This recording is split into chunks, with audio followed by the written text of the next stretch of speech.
This just hit. This just punched. This just filled all the gaps. It is one of those books that I bought from the Scholastic Book Fair as a child and was really proud because it wasn't like Geronimo Stilton or Madison Finn.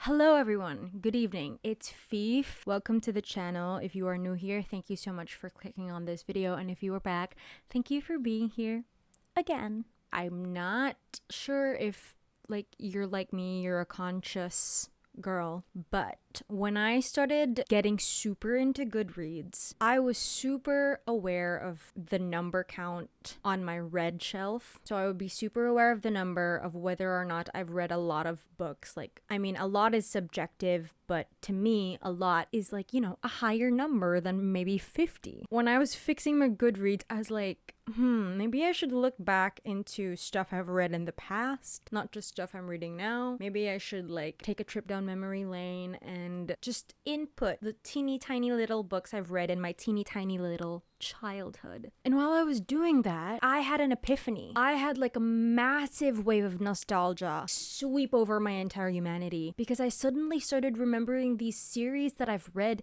in the past that I absolutely loved, but I've forgotten, and I feel like a real imposter to my identity because I feel like these books were super formative to my growth and to my existence as a human being. So we're gonna talk about them. We're gonna talk about the books I read in my childhood.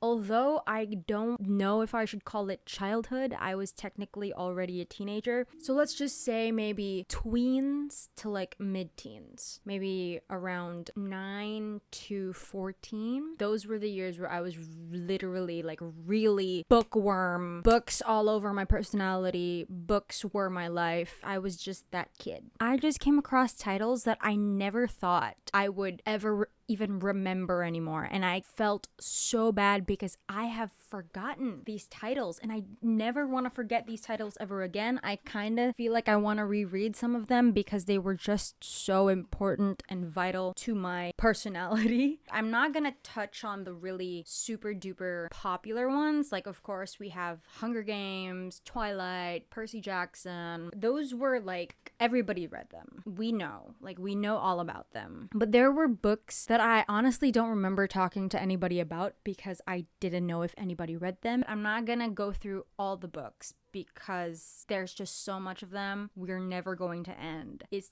if I try to talk about every Geronimo Stilton book I've ever read, we're not gonna finish. And have I mentioned Goosebumps? Goosebumps. If we talk about each and every single R.L. Stine Goosebump book that we have read together as a society, it's over. We're done. We're gonna see each other in the next life. So I'm just going to touch on the books that I feel weren't very popular, if I can say. They could have been popular, but I didn't know they were popular. First series I am going to mention. This author is very, very, very popular, but for a different series. And that other series is the Princess Diaries series.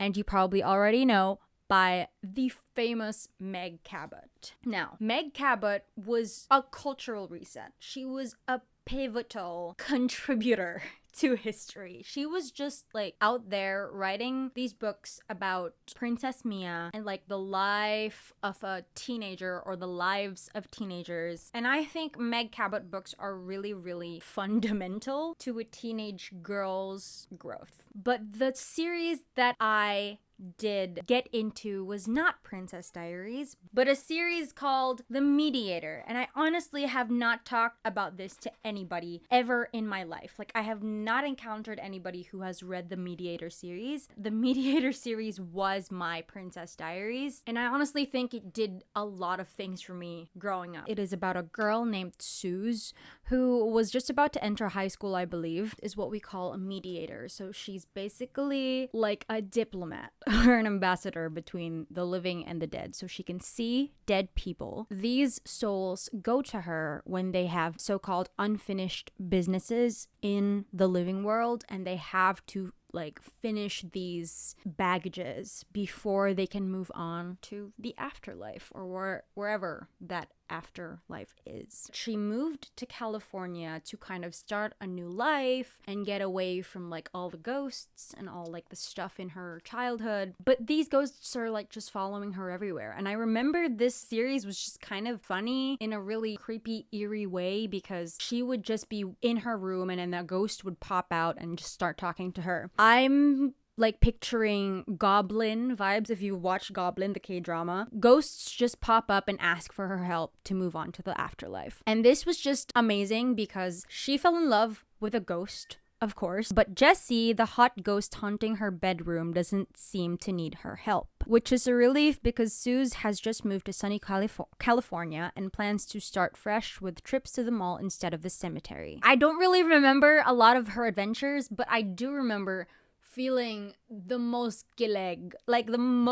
feeling the most, because Jessie, the hot ghost in her bedroom, is like from the 19th century and is this really like gentleman blonde dude. Throughout the course of the series, I remember when I was reading it, I was like, I have to know if they will get together or how they will get together, because Suze is alive and Jessie is dead. And in my maybe 10-year-old or 11-year-old brain, I was like, Jessie cannot suddenly resurrect from the dead. Like, he's not Jesus. Unless this is a vampire story, there is no way he can suddenly come back to life. My imagination wasn't that colorful as an 11-year-old, sadly. So in my head, I was like, Suze has to die. Suze has to die. Our homegirl just has to die. Like, I want her to die so that she ends up with Jessie in the afterlife and they can live happily ever after, dead.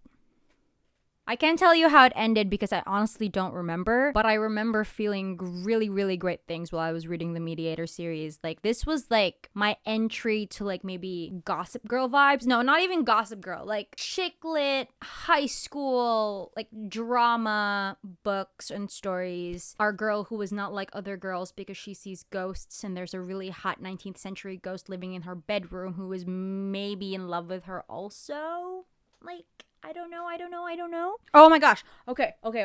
This one is the only standalone I have in my little stash. And I remember really clearly why this made such a big impact on my person. It's one of those stories where you just suddenly remember out of nowhere. You don't know where it came from. There was a time where I was like, okay, there is this story in my head about a girl who broke up with her boyfriend and was really heartbroken. And she ends up finding a genie. I don't know if it's because she found a lamp or something, but she ends up in the company of a genie who grants her 3 wishes. And through the course of her acquaintance or friendship with this genie, she ends up having feelings for said genie. And I was like, did I make that up? Did I just come up with that idea in my head and should I write it? But then it was too vivid. You know, when an idea is too vivid and it's too colorful, you know it's not yours. So I was like, okay, I've read this somewhere, I've watched this somewhere, I've seen this somewhere. And I had to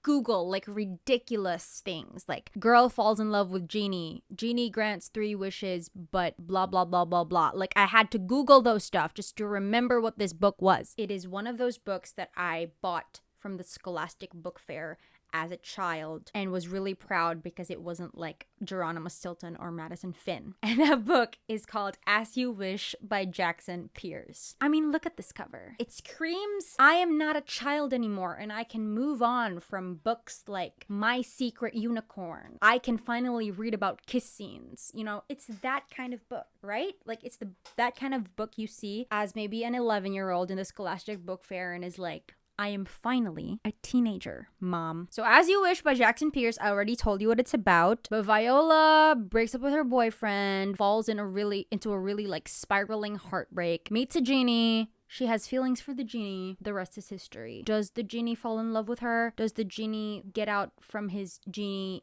trap in his lamp? Because aren't genies trapped? Like, after you make the 3rd wish, they have to go back inside wherever they're from. We don't know. I'm not going to tell you. But it was a wonderful, wonderful story. I just wanted to include it here because it's just like one of those stories that you have in your head forever. And you can forget the title, you can forget the author, forget everything, but the cover of the book will forever be ingrained in my brain because when I saw this in the Scholastic Book Fair, I was like, I will have you. I will have you. You will have a kissing scene and I will love it. And it did have a kissing scene. I loved it. It was a good part of my childhood. Keeping it in the magical folder. Oh my god. Oh my god. Oh my god. Oh my god. Oh my god. Oh my god. Oh my god. Oh my god. Next series. This one is so important to me because it was like a culmination of all of my interests. So just a little backstory. Growing up, my parents really exposed me to heavy espionage and action films. So I loved like James Bond, Speed, Die Hard, Air Force One, all like the whole shebang. I was really late in the game when it came to romance and like really fluffy types of movies and books. When I came across this, maybe I was probably like 10, it was like a culmination of my already present interests and the interests I wanted to pursue, which was mainly fluff, romance, high school stuff, you know, the whole like entering puberty, I want to be a cool girl, pretty girl phase. There is nothing like a story about an all-girl school for spies than the Gallagher Girls series by Ali Carter.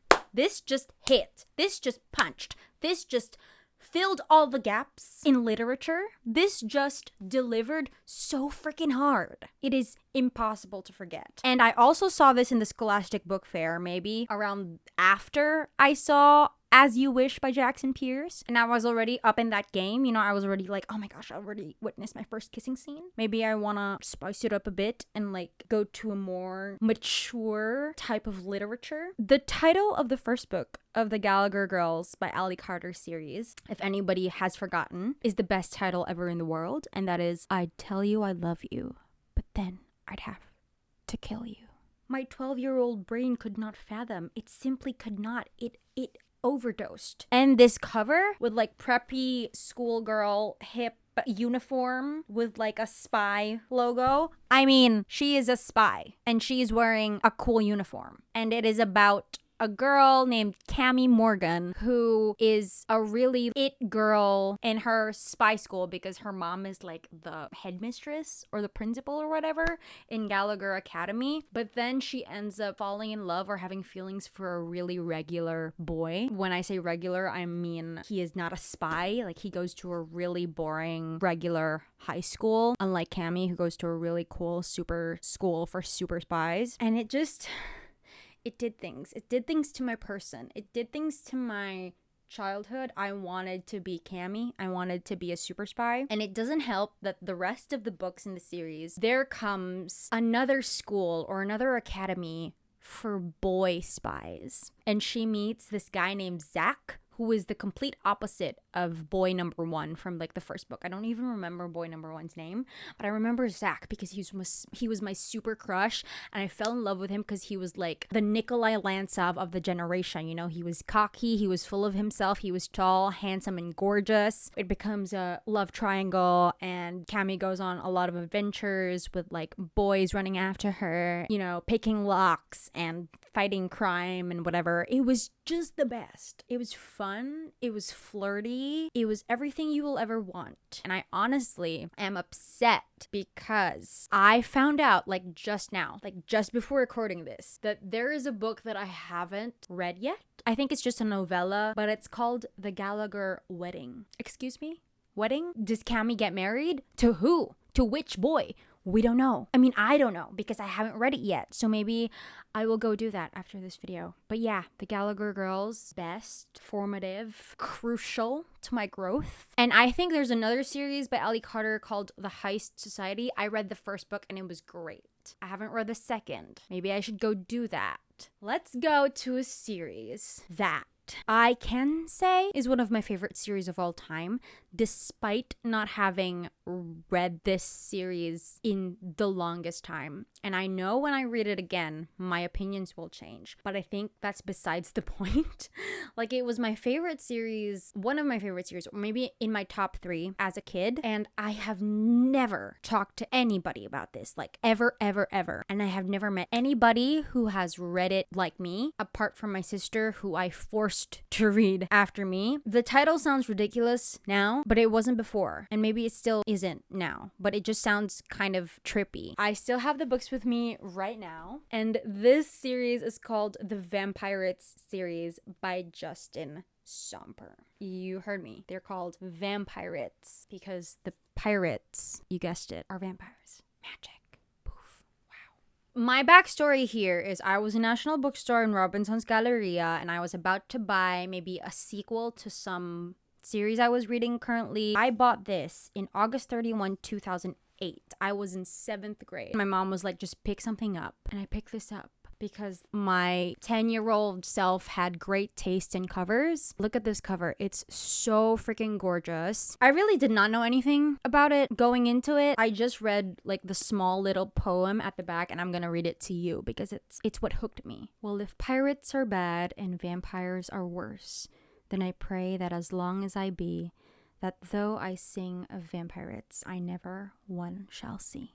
Doesn't that slap? Is it just me? Am I shallow? Yes, I am. But this series is just so good. And we follow twins Connor and Grace. I don't know their last names, but Connor and Grace have been living with their dad like their entire lives because their mom passed away, I believe, when they were a baby. I could be making that up, but that's what I remember. And their dad is kind of like a man on deck, something to do with ships. And then he died. That's not a spoiler. It's literally here in the back of the book. They were going to be shipped to somewhere, to like a distant relative. They were shipwrecked in the middle of the ocean and separated. So Connor ends up in a pirate ship and is like adopted by these like really gruff pirates who teach him how to sword fight and steal gold, while Grace ends up in a vampirates ship where pirates cannot, I don't think they can go out in the sunlight. I'm not sure. Am I mixing this up with Twilight? And they drink blood, so they need like blood donors. Like it's a whole like blood cult inside that vampirates ship. So they get separated, and in each book they just go on different adventures, and it's just so good because I love the ocean. I love like nautical stories. They go on to pirate schools, and then they take classes in combat, navigation, and extreme maritime survival. That's like everything I want in life. I am a woman of the ocean, and I just love stories about pirates. This just had a little twist to it because there were vampire pirates. Like, of course, the main adventure in the first book is getting Connor and Grace back together, and then here I think they're back together again. I'm just really proud of my collection because I have all 6 and in different editions. The first 2 books are personally my favorites. So these are the covers. They're like paintings. They're super gorgeous. This is Demons of the Ocean and this is Tide of Terror. And then we have this Singapore edition that I got around like maybe 2010. But it's a really cool cover with like a little comic book thing going on inside and like a skull cover. And then my first hardback ever as a person is this one, Black Heart. This is the 4th book. Gorgeous. My 5th and 6th books aren't that great because they're, I don't know what editions these are, but they're kind of ugly. This series is just so good. Like, I had a huge crush on Connor, of course, but also Grace's love interest from like the vampirates ship. I think he was Lorcan. Oh my god, he was a vampirate. He had a thing with Grace and everything, and I just, oh, it was so good. I don't even remember anymore what the adventures were, but they were like encountering, it was like a whole Pirates of the Caribbean thing. Like, imagine Jack and the crew like just trying to steal something. Like, it was a different adventure per book, you know, as middle grade to YA fantasies go. But it was just amazing. I love the Vampirates. If anybody has read the Vampirates, please let me know, because I literally know 0 people who have read the Vampirates, apart from my sister. She doesn't count. Okay, second to the last series. And I know I've been fawning over like each and everything that I've been talking about tonight, but I'm not going to overreact when I say this one is also really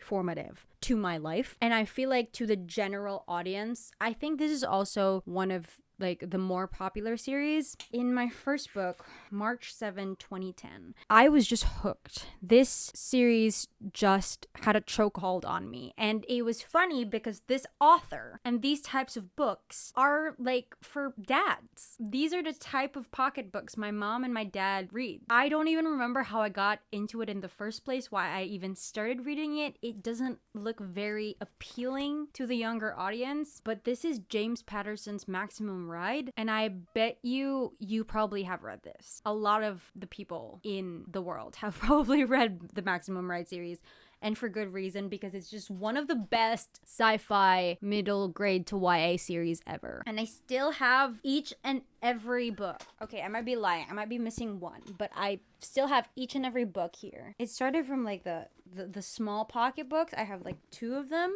This is The Angel Experiment, and this is Saving the World and Other Extreme Sports. And then we have these ones, the little brown editions that look super more sci-fi than the rest. And then these ones I'm not a super fan of. I think these are still the little brown editions, but like this is Max, Fang, and Nevermore. But then this is the last book. This is Forever, Maximum Ride Forever. And I don't really remember loving this because I just wasn't really sad. Like, I think I was okay with the ending, but I was just a bit underwhelmed. But I still would highly recommend this series because it's just so good. To those non-Maximum Ride riders, we follow a bunch of kids who were basically experimented on in their childhood. And by the way, this is set in like the future, so we can call this dystopian. And the world is about to end, so we're facing the apocalypse, and scientists are kind of desperate to curb the apocalypse and like save mankind and the world. So they end up like maybe kidnapping children. I don't really remember how the children got to the laboratories in the first place, but they end up experimenting on kids, giving them superpowers, injecting like animal DNA on them, and then making them super kids, but also trapping them in cages and torturing them. A bunch of kids, I think 6 kids, led by Max, or Maximum Ride. Her name is Max, and for the longest time when I was a kid, I wanted my name to be Max because of Maximum Ride. So Max and the gang of 6 kids escape the laboratories, and I forgot to mention that all of them have wings because they were injected with bird DNA.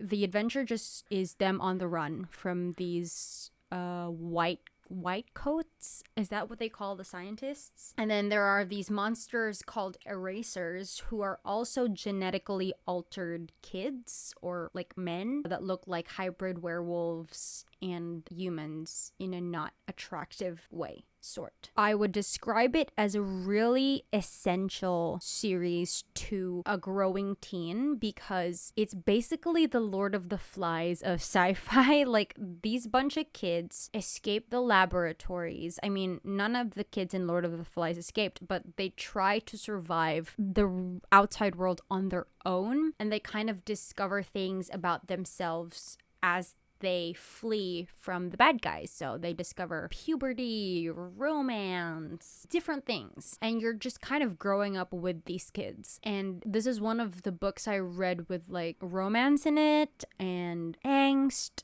and like family stuff, you know, like the really teen family stuff, not the My Secret Unicorn kind of family stuff. I can't even describe to you how pivotal Maximum Ride was to my growth. I keep saying that, but it's true. And last but not the least, this one I just really wanted to mention. This awakened a lot of things in me as a kid. And of course, like when you're reading books growing up and you encounter like mature themes like violence, sex, angst, I don't know, maybe mature romance, mature conflicts, you kind of look for it. Because of course, as a child, like you're told to not watch the kissing scenes, not watch or read too much violence or gory content, at least for me. So I was constantly just like looking for it. And I think this was like my post-Twilight phase, because I read Twilight in such an early, like I read it early. I read it around I was maybe 5th grade. And after that, I was just the whole goth Twilight phase. Everyone was just into black and vampires and blood sucking and just gothic stuff. While Twilight did deliver, it did not deliver in the sex part. That's why books like these became more popular, because it delivered in areas that Twilight didn't. I'm talking specifically about The House of Night by PC Cast and Kristin Cast. I remember reading this around 6th to 7th grade, and I couldn't bring it home to my parents. So I would borrow it from my friends, and I couldn't bring it home because the cover is just like, it's not incriminating or anything. Like, there's no like people kissing or whatever, but it just looks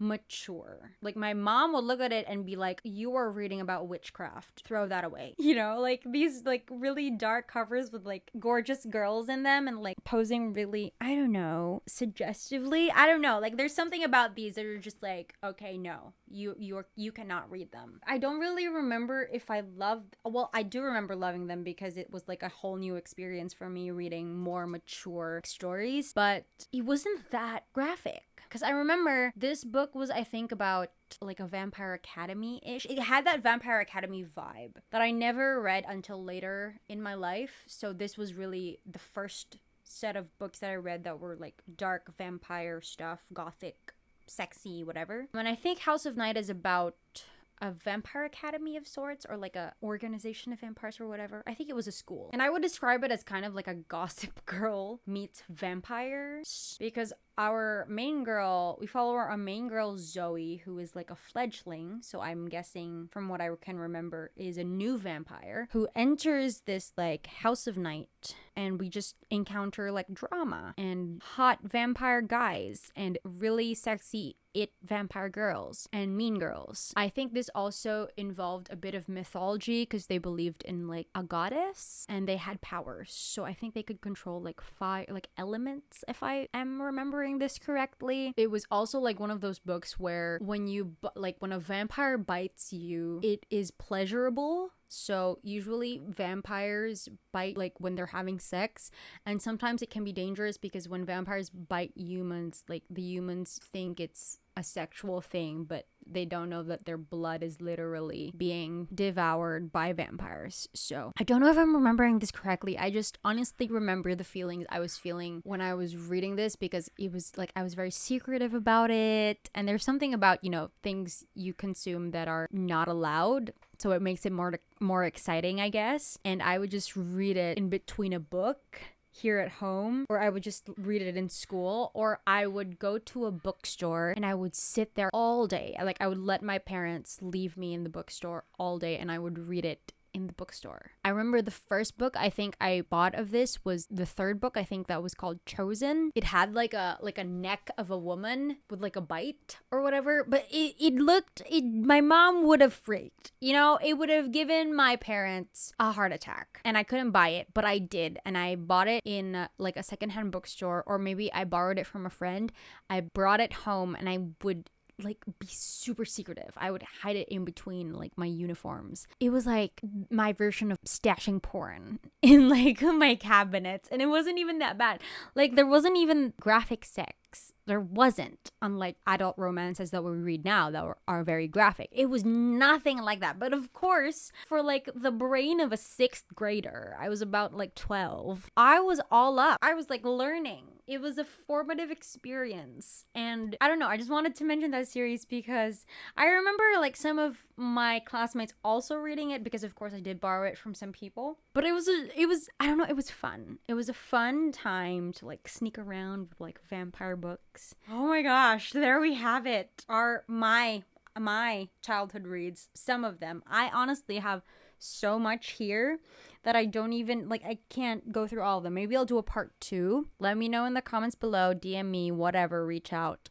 Tell me if you've read any of these books. Please let me know. I really, really genuinely want to talk about it and just laugh and cry and remember it, because of course my brain is just remembering so much, you know, like not even maybe everything about it. But if somebody can reminisce with me, maybe I can remember more. That's it for today's video. I hope you enjoyed. I wasn't able to upload a video last week because of work reasons, but thank you so much for clicking on this video again. I'm so grateful for you. Thank you so much for swimming by my channel. I'm so grateful. Good night, good morning, good afternoon. Stay safe, everybody. Mwah. Bye.